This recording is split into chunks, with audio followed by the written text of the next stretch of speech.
All right. Well, yay. Thanks, Stephanie. This is really exciting. This is like a, Thanks so much for what, inviting me. 20-year reunion? I know it's been a long time. Oh my gosh, I know. Okay, so last I saw you, you were not making films, and then fast Yeah. forward like quite some years. So tell me about what you're doing now, and I guess then I'll ask like the questions about how you got there. Does that make sense? Right. Yeah. Yeah. Okay. Sure. I know I've had a bit of a bit of a journey to get to this point in my life. Yeah. Right now, I'm doing a couple different things in the film industry. So, like my day job, I work for a company called Global Effects, which is a specialty costume and prop shop. We essentially build all of the spacesuit, sci-fi suits for film and TV. The majority of any kind of space or sci-fi movie or show that you see, that's us. Those are Cool. ours, and those are our props. Most recently, we worked on Moonfall, an Apple TV show called For All Mankind, um, Station 11 on HBO Max. Like, we're all over the place. That's so cool. So yeah, so I work in costumes, which is something I never thought I would do because it wasn't something I was necessarily drawn to. It just happened to be a job opening, and I'm really grateful for it because my main passion is directing and writing, and I feel like up and coming directors, they often like the areas of filmmaking that they often neglect are always costumes, props, and art department. They just, I don't Mm. know why, because that is the entire universe of their film. You know what I mean? So you shouldn't neglect those areas, but it's just, I know I'm guilty of it too. When I was starting out, I would be like, no money for props, no money for costumes. I'll do it myself. Like, Yeah, yeah. but So it's when not. you say you work in costumes, are you like sewing, designing? Like what's your So the costume house I work for has a rental department and also a manufacturing component. So we have hard goods and soft goods. So we've got people who manufacture like the hard parts, and then a wardrobe department that does all the sewing, uh, and the cutting and all of that stuff. But I run the rental department, but I've also dabbled a little bit in the manufacturing part of it. I can't say that I'm very good at it. Like there's stuff that I'm able to do, but there's other stuff that I don't have like the the specialty skills to really consistently do that. The totally? first film that I worked on and actually got my hands dirty hasn't come out yet, and I'm not really able to talk about it. It will be on Netflix hopefully this year. I Okay. worked like I want to say like 2 years ago. COVID has really like pushed everything back. So I mean, there's always the when you complete something, you want to talk about it, but there's the NDA, so you have to wait. Usually, you don't have to wait like this long. This is like 2 years and counting. I know. I think about like all those reality shows where like, at the end they get married or like, they whatever and they can't tell anybody for 2 years because it happened before It's nuts. COVID. Yeah, Yeah. it's been crazy. I know this project has been the most delayed of them all. I don't know what's going on with it, but we'll see. I think it's coming out this year, so I'll be excited to talk about that one. But yeah, no, majority of my work there is working in the rental department. So we work with the costume designers and the costumers directly, Ah. picking out like which suits will work for them, facilitating that, pulling their orders, and sometimes going on set as a set technician for like our like higher grade suits. We have like A grade Apollo, A grade EMU suits that are essentially like the closest thing to like going to space. We use the same exact fabric that they use on real spacesuits. It's an ortho fabric. They're the gold plate visors that we use, same company that sends the gold plate visors to NASA. So there's a lot of really crazy components to our suits. So that's That's my so day cool. job. So you uh, must learn a lot in terms of negotiating. I mean, I'm just guessing, sort of trying to think about what it would be like, but like about negotiating prices or like what a like certain budgets could be for films or like yeah, what's your biggest takeaway, I guess, from I would say the biggest takeaway is really getting an idea of how this industry runs. You know what I mean? I think a lot of people on the outside of it think that everyone has their act together, and they don't. And they really don't. And it's pretty surprising. You get up to like Netflix productions, Amazon productions, and it's always the same, you know, whether you're an indie filmmaker or you're like, you know, making your like big Hollywood blockbuster. At the end of the day, it's a bunch of people coming together trying to collaborate. You've got different personalities, different egos, and there's always going to be some kind of conflict there. So it is interesting to kind of see that play out on all these different levels. It's also comforting as like an up and coming filmmaker to feel like, okay, I'm not the only one that feels like everything's on fire all the time around me. But yeah, I've made some amazing connections through that job, mostly with costume people, but I've made some friends who are producers that actually there's a project that I potentially will be working on. And that connection wouldn't have happened if I wasn't working at Global. So yeah, there's a lot to learn, you know, but I will say the only thing is that I'm learning specifically costumes and props. Like there's not much, like I don't have access to like what their full budget is, or you know what I mean? Like they'll come in like, this is the budget for costumes, and it's always very low, because even at that level, they're still not paying their people appropriately. I don't know. Yeah. I don't know if you've heard, probably not, but like there's different areas that are always on strike. And right now the Costume Designers Guild has been trying to appeal to get paid more. And it's kind of pathetic how little they get paid. And they're like a key department, you know? Yeah. Yeah. It really boggles my mind how much money is centralized at like the top of creative projects and how little gets funneled down to the actual creatives. It's like the amount of greed that it boggles my mind. Yeah, I'm hoping there's a shift in the film industry about appreciating crew and valuing their safety, because that is a huge issue. You keep hearing stories about different crew members, but specifically it tends to hit the DPs, the cinematographers, dying on set for things that they don't, and first of all, no one should ever die on set. Like we're making art, you know what I mean? No one should go into work and think, wow, I hope today I don't die. And especially when you're making a movie, you're not like mining gold, you know? Yeah. Wow. Why do cinematographers end up dying? Well, did you hear about the incident that happened last year with the DP in New Mexico, Alec Baldwin? No. Wait, so what does DP stand for? Director of photography. So that's another name for a cinematographer. Gotcha. I'm going to say her name. I don't know if I'm saying it right, but Helena Hutchins. I think that's how you say it. Helena Hutchins is the DP. And she was shooting, it's weird to say that it was a low budget or an indie film, because Alec Baldwin was attached as the executive producer and as one of the lead actors. And as this happens often in the industry, where they'll cut a lot of corners, and usually to the detriment of the crew. And they didn't have a proper weapons master, which is the person in charge of handling the prop guns on set. And they didn't follow like safety protocol.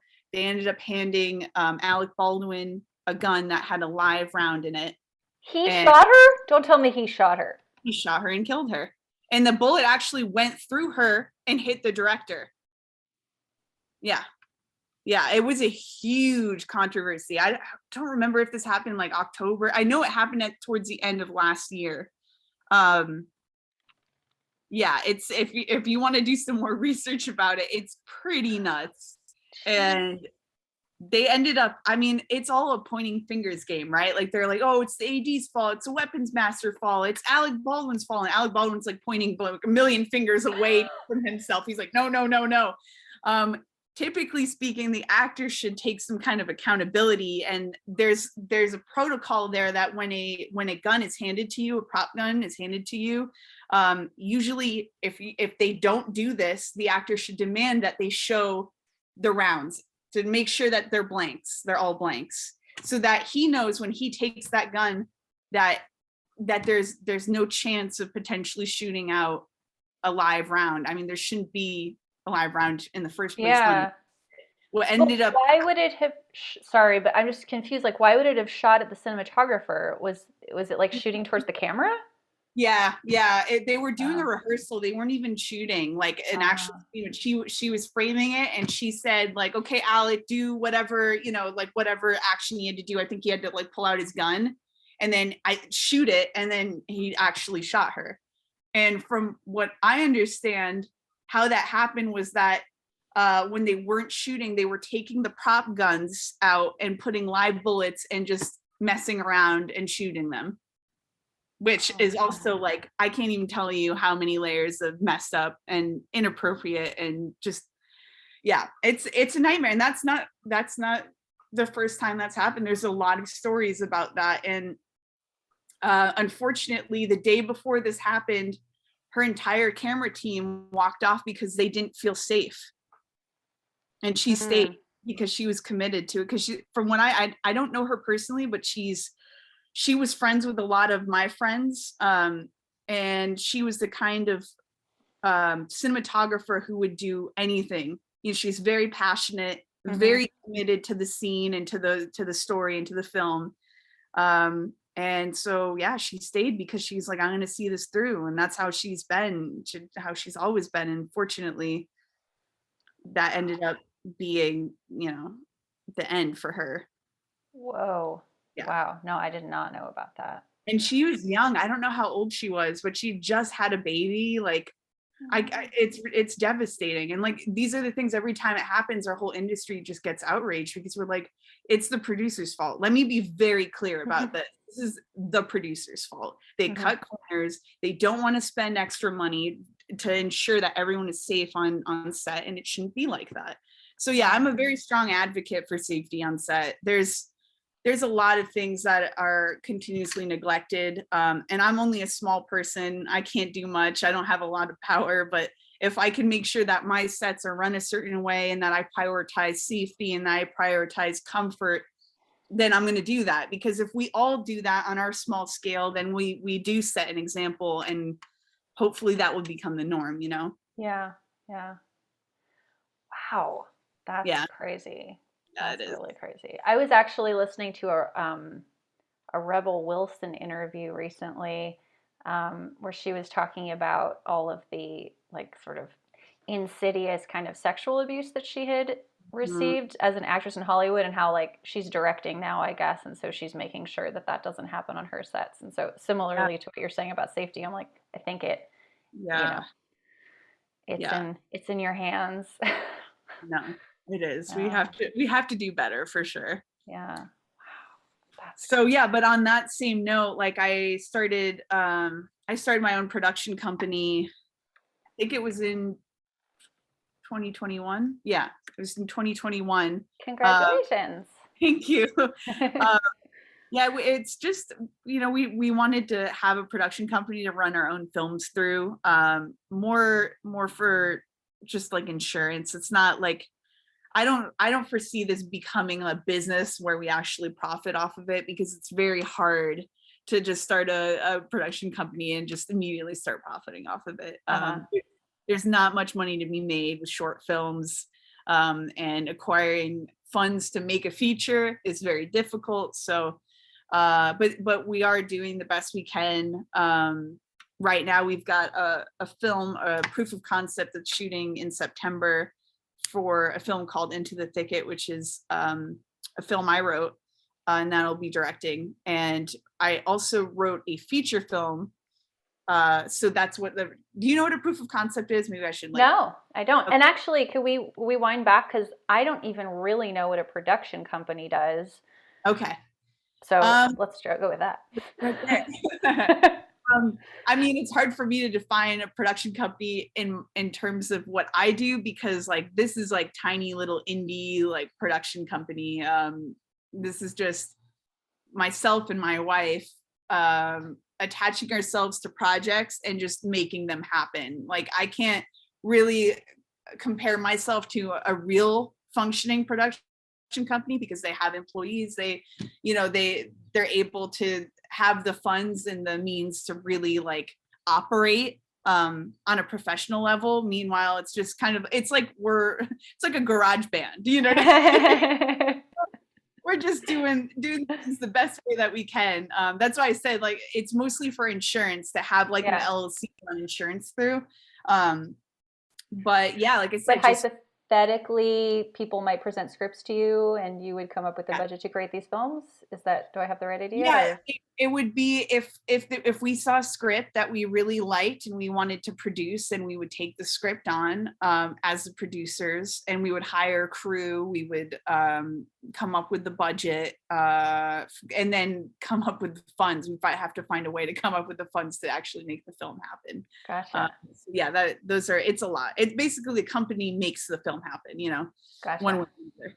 And that's like a fundraising thing, like, sorry, there's I have so many No, no, questions. no, it's okay. How do you raise capital for Yeah. a film?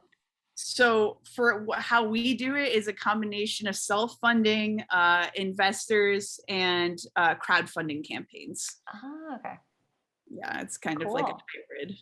Yeah, okay, cool. So Yeah. yeah, you were talking about Into the Thicket and Yeah. you were going to explain a proof of concept. Proof of concept is I wrote a feature script first, which is a feature length film, and then because like I mentioned before, it's difficult to acquire funding right out the gate for an entire feature film. A lot of times filmmakers will create a proof of concept, which is a short film. It's kind of like a teaser of the feature. So you want to put your best foot forward. A lot of times a proof of concept can be an excerpt straight from the feature script, or it can have like a beginning and an end and be like a condensed version. My feature is very difficult to write a proof of concept on, because it spans over such a large amount of time. So we start with our protagonist when she's 10 and end when she's 17. So it's not like I can just take an excerpt out, and there's a lot of different things my feature's touching on. So I decided to pick some of the elements that I thought would kind of sell and the core of it, and write a proof of concept script from that. So it's relying more on intrigue.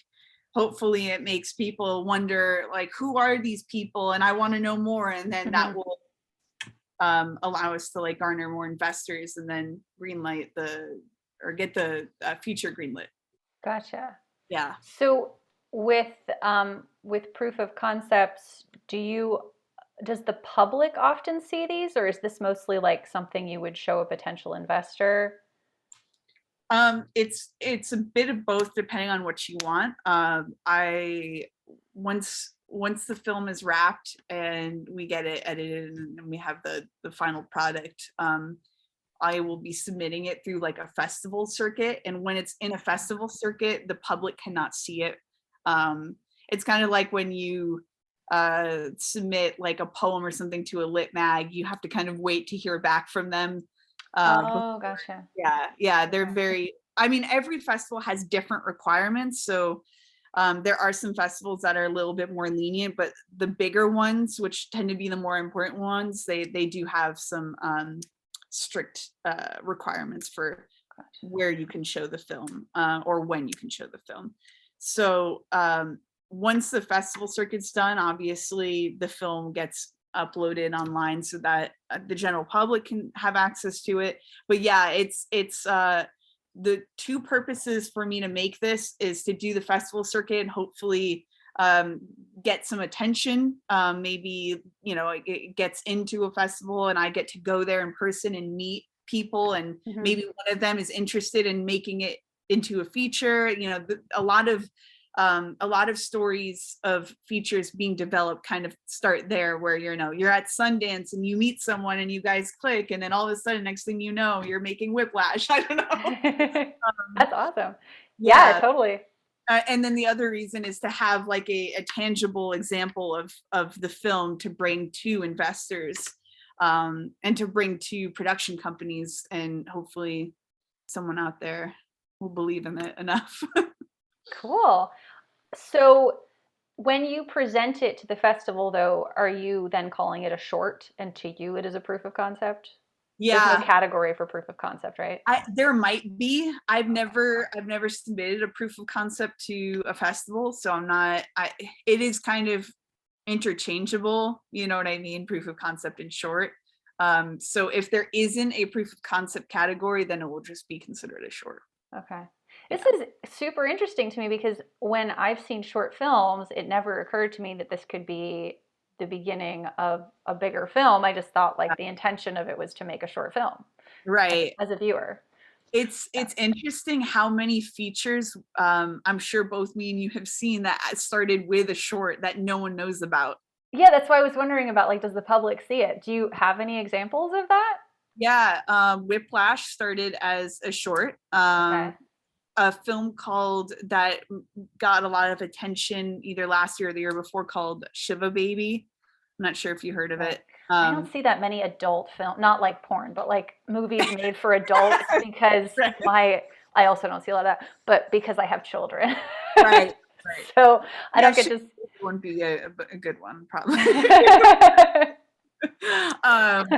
Yeah, but it is interesting when you watch the shorts or the proof of concepts, and you're like, wow, it did start somewhere. Like, I knew the Shiva Baby one was a film school short film. Like, they Oh, just made it while they were, I think they were going to NYU or one of the schools in New York City. I can't remember, oh, but that's cool. yeah, they made a short film, and then they were managed to get the funding to make a feature, and it was their first feature, like across the board. I think for the producers, the director, and the lead actress, they won a ton of awards.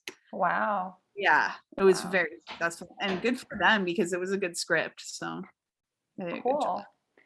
And is your production company, so remind me what the name of your production company is, because you post as it on Instagram, right? Yeah, yeah, it's called Cosmica Productions. Cosmica Productions. Okay, I'll link to a bunch of stuff in the podcast notes for people to click and find you. Um, so is that mainly focused on like on women, right? You mainly do like Yeah, women's stories? yeah. I mean, when we started it, we had an intention of the real goal was to find stories from people who wouldn't have the means to normally tell their stories. Hmm. And it feels like a good objective. However, we struggled a lot. We had a couple different productions that were, due to unforeseen circumstances, didn't happen. And I feel like what has ended up happening with the LLC is that a lot of times in this industry, you'll literally have to make an LLC attached to a certain project, like one project, right? So I think I'm allowed to say this, but like A lot of um, paperwork. yeah, so like, Tragedy of Macbeth, the newest, I don't know if you heard of it, I am but so not in the loop about anything, but I'm sure people listening will know what you're talking about. So just um continue. A24 just released like a black and white, The Tragedy of Macbeth. It had I believe Denzel Washington and Frances McDormand in it. Okay. And the production company that they ran everything under was called Toil and Trouble. So Okay. even though the production company was A24, they opened their own separate LLC. You see what I mean? But what's the purpose of that? Liability? I don't know if it's liability or if it's just to make it easier to funnel all the paperwork through a single production company. Like I said, I'm still very green on this. Ah. I don't have all the answers for I that, wonder but if it has to do with like easy bookkeeping, like who it, gets what. I think it's probably has to do with that. Huh. Definitely. I think just really it must keep like the paperwork trail pretty clean and clear, because if you're functioning on like a big level, your production companies has a ton of films going in and out, in and out, in and out. I don't blame them for wanting to start an Right. LLC, but not everyone does that. Like I just gave you an example off the top of my head from because they rented from us, so I have to take care of all the accounts, so I remember that one off the top of my head. But because we're not planning on at least anytime soon taking on any other project, because this Into the Thicket is like a behemoth of a project to take on. So it's gonna kind of operate as our production company for this film. Gotcha. But you said you were also doing like 4 films, right? Right now? Yeah, I'm starting to AD again, which is assistant direct. Ah, okay. Yeah. So that's separate from the production company. I wear Okay, so many. you're doing Into the Thicket plus 4 films that you're assistant directing? No, Okay. I there's Into the Thicket, there's 2 films I'm ADing, and then I'm working on stuff with my day job. So like there's Gotcha. always Okay. like multiple productions I'm working on through my day job. Gotcha. Okay. Yeah. Yeah. Gotcha. So that's a lot. It's so I don't know, I guess kismet that you have a very similar like business structure to this man that I spoke to yesterday, Oh, who really? like was a he's a I want to say painter. He draws. He's a drawer. I don't know, but he's an artist. He's a visual artist. Mhm. Um, so he does that as like his like for himself, Hmm. and then he works for Hallmark. No, sorry, he did work for Hallmark. He worked for Papyrus, or he Okay. works for Papyrus. So he does like visual. Well, he does like writing visual for like a company, right? Right. It's totally similar, but the corporate job that he had gave him some amazing connections. So he worked on these like children's books with some Yeah. with some other authors and stuff. So it's yeah, that's really cool. Yeah, I'm so grateful for my job at Global, because it has opened so many doors for me. And just like, I'm grateful for all the people I've met throughout the years there. It's definitely given me like a deeper appreciation, respect, and love for everyone who works in this industry. So, Yeah, yeah. and then I could That's do my thing on the side. So, I mean, to a certain extent, it must not feel like it's on the side though. Like, yeah, I mean, right now there is no side. It feels like everything is morphing into one. Like there's that. I wish I had like 5 different brains, because I need more space to like contain all the information. wow. Well, Yeah. go you. That's awesome. So are you living in California? Yeah. Living Okay. in Los Angeles. Yeah. Okay. Okay. And have you lived there for a while? Yes and no. I Okay. first moved here in 2015, and Okay. So I would yeah, have moved. I would have been out of there by then. Okay. yeah. Were you living in California? I was. Yeah, I'm from California. Hmm. But after college, I moved back there Hmm. to like do music, but then like totally dropped it and did my other thing. And Okay. yeah, then ended up moving to Arizona. So So you're still in Arizona? no, now I'm in Washington State. Oh, cool. I want to move up there. I want to move up to like Oregon or Washington. I'm so tired of LA. Well, I don't know that you could do what you're doing I know. necessarily. I told my wife, I'm like, if we could just make this feature happen after I'm retiring, I'm just Yeah, unless retiring. you want to be like creative director for Amazon or something, Yeah. you know? I just want to live in the woods and just like Mm, be left alone for the rest of my life. you'd get so bored. I know. That's the thing. It's like you want it. That's why I call myself bi-coastal, because so I moved here in 2015. I had a really rough start in LA. Like I got into a horrible car accident like 6 days after moving here. Oh Um, no. I also totaled my car when I moved to LA. really? I know it's like a rite of passage. That's And hilarious. yeah, they totaled my car, and Were you actually okay? I have 2 torn shoulders, and Oh, yeah, like permanently torn shoulders. And um the woman who hit me didn't have insurance. So I had to lawyer up, and then it's so strange. I don't know if you've ever sued anyone before, but I feel like people haven't, at least I had an understanding of like, if something happens, that's that black and white. You're like, oh, I'll be fine. I just get a lawyer and they'll fix it, you know? Yeah. And I got the lawyer, and he tells me, well, I guess in the case of having someone who is underinsured or not insured, you could go after them technically, and what happens is you basically like claim any income they make over a span of however long it takes for them to pay you back. And I'm like, he like didn't even consider that an option. He's like, it's almost useless. Like you're not going to make any money. You're just going to like ruin this person's life. And he's like, what you should do is go after your own car insurance that if you paid into underinsured or uninsured motorists.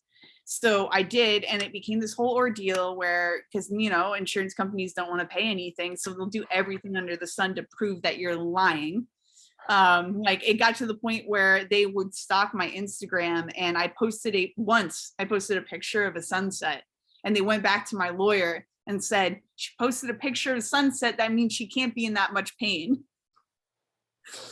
Like that's the level of insanity, you know. This Oh man. lawsuit went on for 3 years.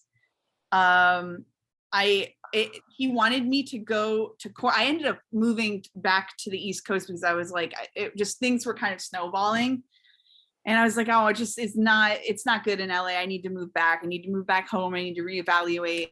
And he wanted me to fly back to LA to like actually show up to court. And he's like, you're taking a giant risk, because if it doesn't go in your favor, then you're just going to owe a ton more money. I'm like, no, just finish. Let's just end this. You know what I mean? I'm done. Like 3 years later, like I regret even doing this. And I think I walked away with like $15,000, and the surgery itself, like I think it's like 80, 90,000. Oh. Yeah. So Well, I'm so never, did you? Oh, you didn't get the surgery. no. No. Yeah. I also don't have health insurance. Like I haven't had health Right. insurance since Boston. So Oh. since I lived in Boston. Yeah. But then So the company you work for doesn't provide health insurance. no, unless you're part of a union in the industry, it's hard to, yeah, you don't really get access to insurance. Yeah. And listen, we could turn this whole thing into like Devony like going on an angry tangent about health insurance. Oh my gosh. Well, that is one really nice thing about Washington is you get health care. Really? Yeah. That's nice. Yeah, I think you have to be under a certain income, but during COVID, it seemed like they were just signing everybody up. It's like that here, but the way it's kind of like, you know how in America, like there is no middle class anymore, right? There's Yeah. either like, it's just, they've removed that. So, Well, it's like all the actors you work with are middle class. right. That's true. Everyone else is poor. Or like Bill Gates. And right. then that's wealthy. Yeah. Right, exactly. But like in order to have free health insurance, you do have to, your total income has to be under a certain amount, right? Yeah. But that number is like, that number that they give is like, I would be living on the streets if I made that much. Like I wouldn't be worried about health insurance. I'd be worried about a roof over my head. Right. Yeah. I know. My friend talks about this too. It's like, it's insane. Yeah. And then or the lowest, like the covered California, like the least expensive plan for my wife and I think is $500 a month, and the deductible, dude, literally, oh my God, it's like 80,000. No. It's like, I think it was $12,000. Oh my gosh. Well, might as well not have it, right? Right. So that's why I don't have it. But then the state of California fines you for not having it every year during tax season. They fine you for us, because there's two of us in the house. I think it's 2,000 or 1,400 or something like that every year. Yeah. Which is still less than having insurance. That's how I know. Still less than if you paid for that awful plan. Oh my gosh, that is so crazy. I know. I think we ended up getting because when I was in Arizona, we went through this. It was going to be more because we had 2 kids. we did like a health savings account, and I think that was acceptable in Arizona. Health savings account. Yeah, Oh, okay. so Yeah, okay. I see what you mean. yeah. So that's like Yeah, something I guess that you pay into, but it's basically like your own bank account for health right, things. Like it's not insurance. It's not going to pay more, I don't think, right. but at least you wouldn't get fined for not having it. It was really scary going through COVID without health insurance, let me tell you. Yeah. Yeah. Especially at the beginning when no one knew what was going on. I was like, Right, right. oh my God, we're gonna die. Who's gonna get Oh. stuck with that bill? Well, you probably, I mean, not to be too controversial, but I've heard ending up at the hospital was not the best fate for a lot of people. And I've Yeah, actually heard of people going to the hospital and being like, oh, I need to get out of here because it was just so insane. So maybe it yeah, saved you. I know.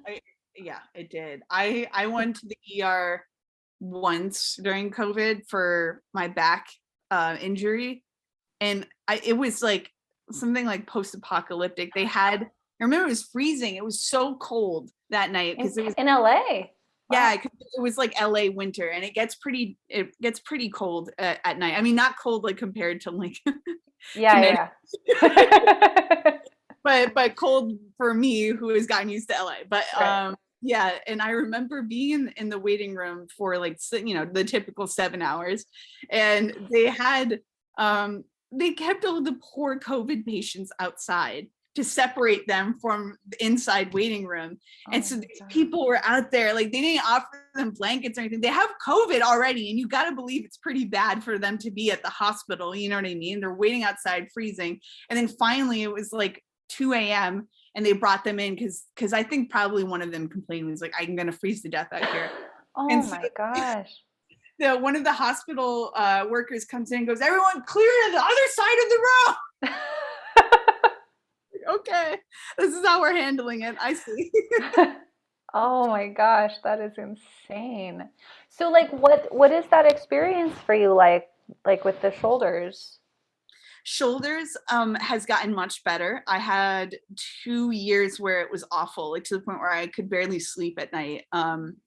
Then what happened is when I moved to Boston, I was working for Barnes and Noble at the time, and I got transferred to the Prudential Center store, and I was merchandise manager, and I was working there for about a little bit over a year, and I hurt myself at work, ironically, and it was shoulder related. I think it just aggravated Oh, my okay. shoulder injury. And then I got sent to PT, which ended up being the best thing in the world.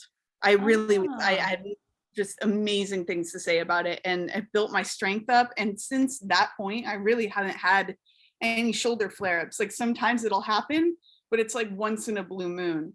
Now it's my back though. Now I have like back issues. So yeah, I feel like my body is slowly like making the rounds. Oh, I've been doing a whole bunch of I've been really interested in the nervous system and how it affects our body and pain. So I just signed up for this course and I'm learning a whole bunch of stuff. This is Oh, that's really fun, interesting. I'm really Yeah. interested in how stress affects your body because I'm like a stress ball constantly. Yeah, yeah. Well, that's the thing. So, like, if you're stressed, then you're in sympathetic activation. And some people, it sounds like you're probably more like anxiety stress as opposed to Yeah, like frozen and like can't move, right. like I'm so tense kind of thing. So, yeah. And they were actually saying that that actually can lead to like more back pain.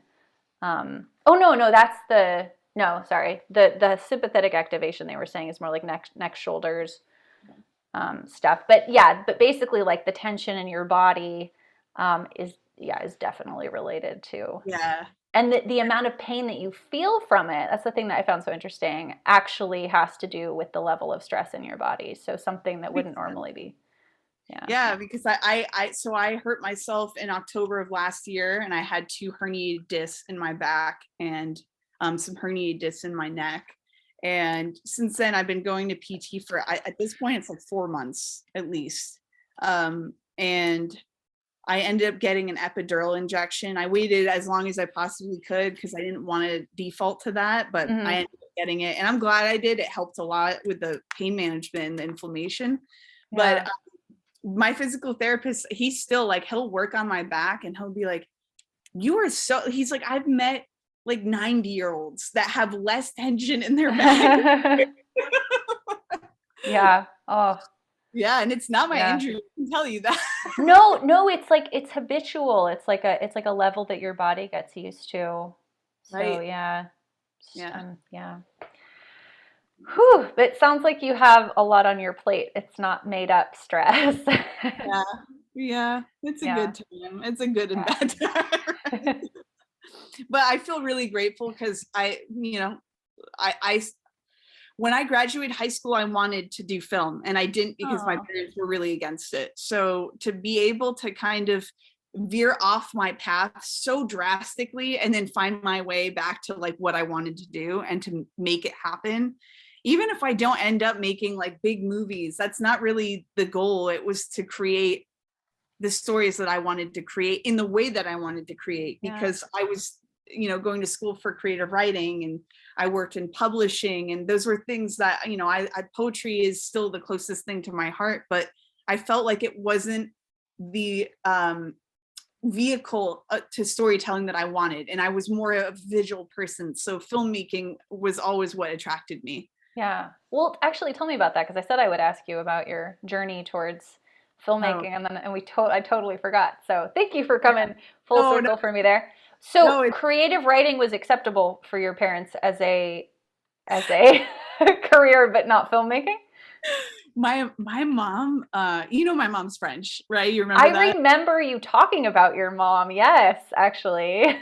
My mom's French, and I think that she thought creative writing was an English degree, and that English Ah, in her mind was connected to teaching because she's yes. always wanted me to be a teacher. Yes. So in Well, that's her a mind, very French thing too. Like that's a yeah, very prestigious right, job. And yeah. Okay. right. But she's like, "Oh, you're going to school to become a teacher? Okay, that sounds great."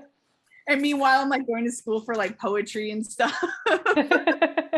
She's just like, so yeah, I graduated with a useless degree, but I wouldn't have traded it up for anything because I'm dedicating this film to two of my professors. So the people I met up there made a huge impact on me. So yeah, I worked in publishing for a bit and realized it really wasn't exactly what I was looking for. Moved back to Connecticut, and that was when I did like a very long stint of retail, like jumping around to different retail jobs, whatever I could get. I worked at Whole Foods, and then I moved to Los Angeles with my girlfriend at the time, who was moving to work in film as a costume designer. And Oh, interesting. yeah, it is interesting. Actually, funny enough, she designed the dress for my film. So it kind of comes Ah. full circle. um, but yeah, so moved out here, got into a car accident, was kind of handicapped for a couple months. Then I got a job at Barnes and Noble. That wasn't paying the bills. Then I had to get a second job at Target. And then I ended up working these crazy, like it was 6 a.m. to midnight every day, no days off. And I got Wow. burnt out very quickly. And I was like, why am I in Los Angeles doing this when I could be somewhere else paying less for rent and not Right. killing, like there's no purpose of me being in LA if I'm not actually creatively doing something. So, and I felt really like I needed a reset. So I moved to Boston, transferred to the store there, was close to my parents. So I got to kind of see them and recuperate from a lot of the trauma that LA bestowed upon me in the first round. And then I started getting really depressed because I wasn't actively creating anything, and I'm someone who's very artistically minded. So just working in retail every day was killing my soul, truly. And I remember I started doing hypnosis sessions with my hypnotherapist again. And one day she just straight up asked me, she was like, what do you want to do? Like, what do you want to do in your life? Like, it was just a very direct, and I think I was kind of BSing her a little bit. She's like, no, tell me what you want to do. And I said, filmmaking. Like, I've always wanted to do filmmaking. And that was something I hadn't uttered since high school. You know what I mean? So there was a release there when I said it. It was like something that I had jammed so deeply down inside of me, and it just got blurted out and I could release it. She's like, then go do that. So the money that I took or that I got from the car accident, it wasn't much, but I used that to get back to LA to do an 8-week filmmaking course at a film school out here. Oh. And shortly after I graduated from that, I got the job at Global. So that's why I haven't made a lot of films, because I have been busy with Global. But at this point now, I'm like, I need to go back to making stuff. So That's so amazing that, I mean, it's like not the outcomes that you would have, ideally, I guess, declared as victory, to right. state it in a strange way, but like, you got into the car accident, it gave you horrible shoulder pain, obviously, but it gave you the money to, in this circuitous way, to actually do what you wanted to do. Yeah, there's the silver lining even with bad things. And I know, like, because there's been so many bad things that have happened in my life in the last year. And I'm a firm believer that I have no regrets. I've made a lot of mistakes in my life, but those mistakes had to happen for me to get to where I am. Yeah. And I don't think this idea that you're too old, or you're too inexperienced, that's just you telling yourself no. And we have to stop saying no to ourselves, because there's not this like perfect guideline to life and to your goals. It's just, we're learning, like, that we're humans on this earth to continue learning and to continue growing to our end goal. If you're 30 or 40 and you haven't started doing the thing you've always wanted to do, it doesn't mean it's too late. Like, just go ahead and start doing it. And I know, like, a lot of people are like, oh, it's easier said than done. Yes, but it starts with you. You know what I mean? It really does start with you really projecting your heart and soul onto that goal, and just shutting that voice out that says, no, you can't do it, because we all have that voice. And sometimes it's so deafening that it creates apathy, and then we just never do anything. So, yeah. Yeah, absolutely. I think it's funny because I had a similar conversation with a college friend of mine in like our third or fourth year. And I was telling them like, well, I want to be a musician, and like, because that's what I love, that's what I want to do. And she's like, well, not everybody can do that. And I was like, well, but it would, isn't it harder to like not do the thing that you want to do? Like, I just never understood that concept. I had so many friends who were like, well, I need to do the thing that's going to make me money, and I'm like, but you won't be happy. Right. Like, it just doesn't cognitively, it doesn't. Yeah. Yeah, and when you love something, you can try. Go ahead and do that job that makes you money, but you're gonna end up coming back to the thing that you love. It's a boomerang effect, Hopefully, yeah. Yeah. Well, good for you for, wow, for doing what you love and coming back to it. There's a lot of unknown in this, but yeah, it's worth it. Yeah. Well, do you want to share with people like where they can connect with you, find the projects that you're working on, things like that? Yeah. Do I say it, or do? Yeah, you can say it, and then I will write it out in the podcast description so that people can click on it. Yeah. Cool. Yeah. If you want to follow me on my personal on Instagram, it's at Devney Calypso, and you're probably gonna have to spell that out because those are two names that people are gonna be like, huh? And for my upcoming film, it's at Into the Thicket. It's a really cool story. It's got a little bit of everything for everyone. It's a coming of age film. It's a drama. It incorporates some magical realism as well, some fantasy elements.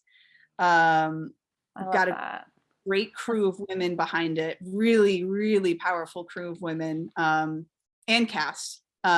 So, and a lot of what I'm really excited about is I get to collaborate with a really great cinematographer from France who has so much.